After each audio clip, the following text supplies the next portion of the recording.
guys, I'm Disha and welcome back to my YouTube channel. So today I decided to show you guys how I'm going to study for my English exam. Now that offline exams are starting, that too on Feb 2nd, and my first exam is English. And during online exams I didn't pay attention to English at all, thinking it's like the easiest subject ever, and I could do it a day before.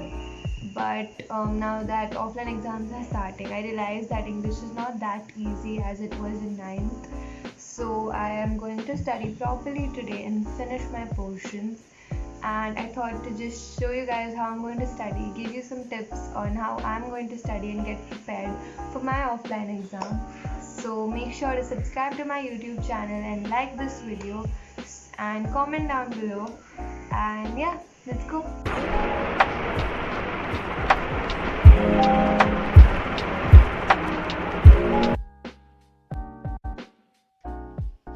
So these are my English portions. Now these are the portions in my normal reader. These are from my supplementary reader, and these are the poems. I'm sorry I wrote poet here. I was just in a hurry in school and I wrote something. And I have letter writing, the analytical thing. Yeah. Also guys, before you start to study, make sure to plan what you're going to study for the day and get all the books you need for studying.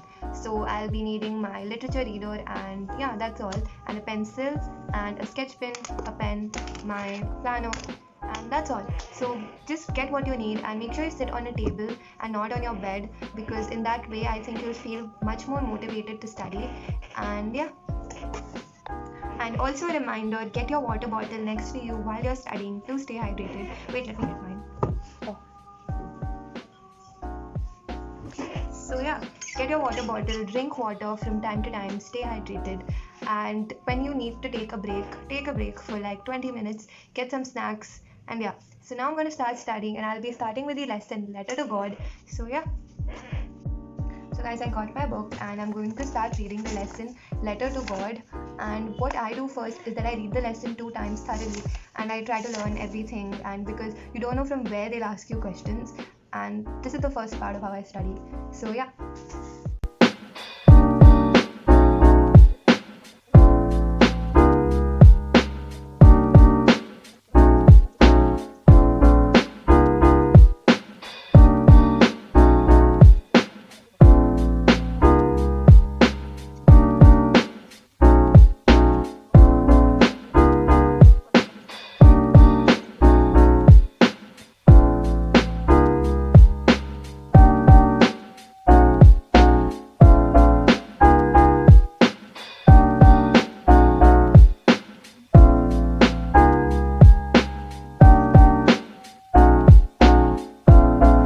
So guys, I finished doing this reader. I did 4 lessons and 4 poems, and I think about 2 hours is enough to do this particular reader. I'll be moving on to my supplementary reader, Footprints Without Feet now.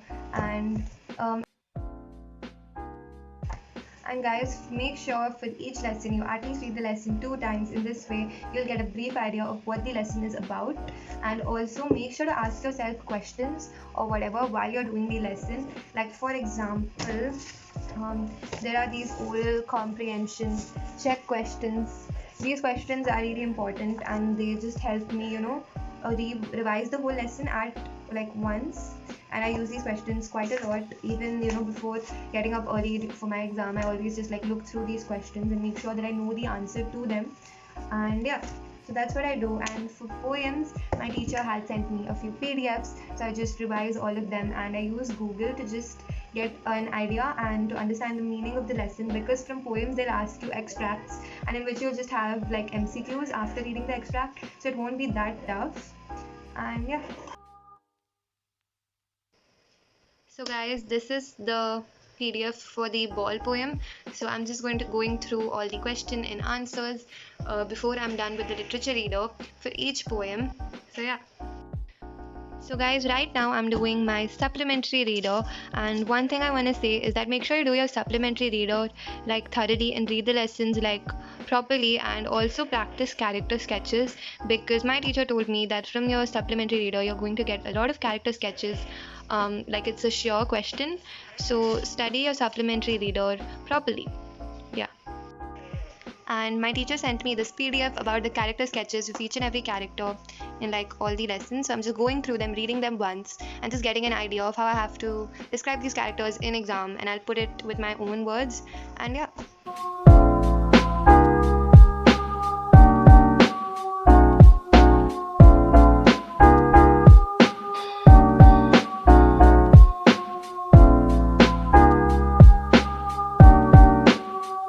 So guys, I finished doing my supplementary reader as well, and now I'm going to do writing.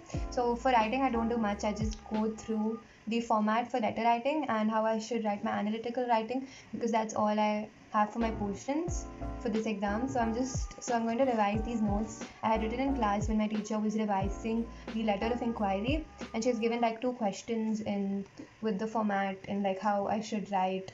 And yeah, so I'll just be revising that. And also for analytical, there's a PDF on my WhatsApp group that I'll just be revising that. And yeah, I'll just get an idea of how I have to write my analytical and letter in the exam. So yeah.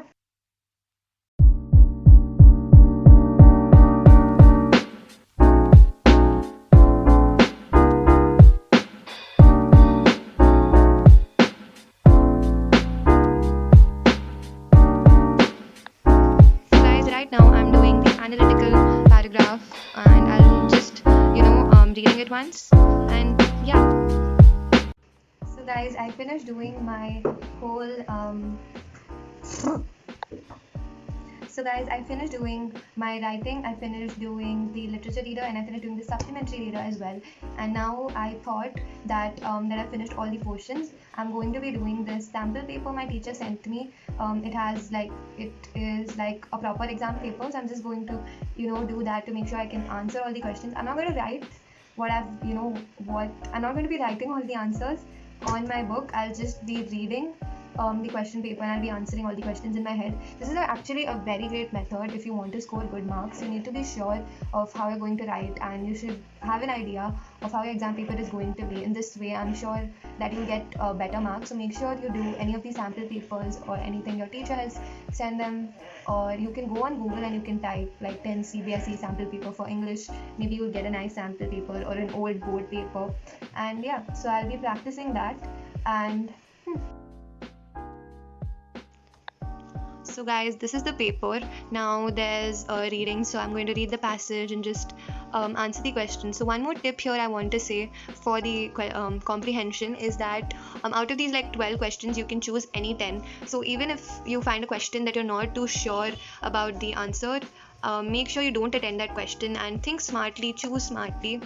And yeah, and there will be 2 comprehensions, so make sure you divide your time properly. Like you can take 5 to 10 minutes for the first one, 10 minutes for the next one, and that way you'll have both the comprehensions done by 20 minutes. Then we'll be having extracts. So for extracts, again, I think you can choose like out of 5 questions 4, so choose any 4 questions you're extremely sure about. And then for grammar guys, I don't really revise any certain kind of notes or anything. I just go with the flow. I think that's the best way to do grammar, because if you're good at vocabulary, I think it shouldn't be a lot of trouble for you. And yeah, so for grammar, I just go with the flow and I just answer like all the questions. I just read the sentence once, and I see the options, whichever fits the best for the question. I just tick that one. And for writing, I just revised the analytical and the letter, so I don't think, just make sure that you write your writing very nicely, neatly. It should be clean and it should be to the point. Make sure your format is perfect for the letter. For analytical, make sure you write your analytical well. It should be to the point and it should be a nice paragraph. And make sure handwriting is neat. Do not scratch a lot. This will just make the teachers feel more irritated, I think, to correct your paper. So make sure you write the whole paper very neatly. Do not scratch any answers. And before starting your writing, make sure to think for 2 minutes what you're going to write. And yeah, there's like all questions, so you can choose which one is easier for you. For me, inquiry letters are the easiest, and yeah, and the pie chart one seems easy. Then for literature, I told you guys, make sure to study all the questions in your reader. Make sure to ask yourself questions. What are the possible questions that can be asked? This way you'll know what you're going to write. You'll be prepared for the exam. Believe me, this is the best way to get good marks in literature. And yeah, so I'm just going to answer these questions in my head once, make sure, like I know everything. And yeah, and see, there are character sketches, and you have to explain the statement and all that. For these questions, you need to make sure you study the lesson properly and you know what to write. Do not write any unnecessary things which are not required in the question. You always do not need to explain the story just because it's given like 100 to 120 words. Write to the point, and do not include things which are not asked in the question.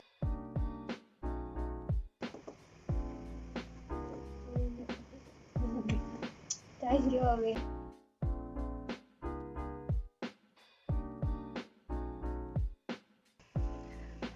So guys, I finished all my questions for my English exams in around 3 hours. So if you sit for 3 hours by giving yourself like 10 minutes break after finishing like each lesson, not 10-minute breaks but maybe 5, and making some snacks and watching something, I think you'll be done with your exam portions in like 3 hours, and you can chill for the rest of the day. So I'll be waking up tomorrow early morning around 7. My exams are at 9 or something. I'll just revise my notes again, and I think I'm quite prepared for my exams, and I hope this video helped you guys to for your own English exam. And yeah, so thank you so much for watching this video. I wish you guys all the best for whoever is writing their English exam or any kind of exam. I wish you all the best. Make sure you write that exam to your full potential. And yeah, thank you so much.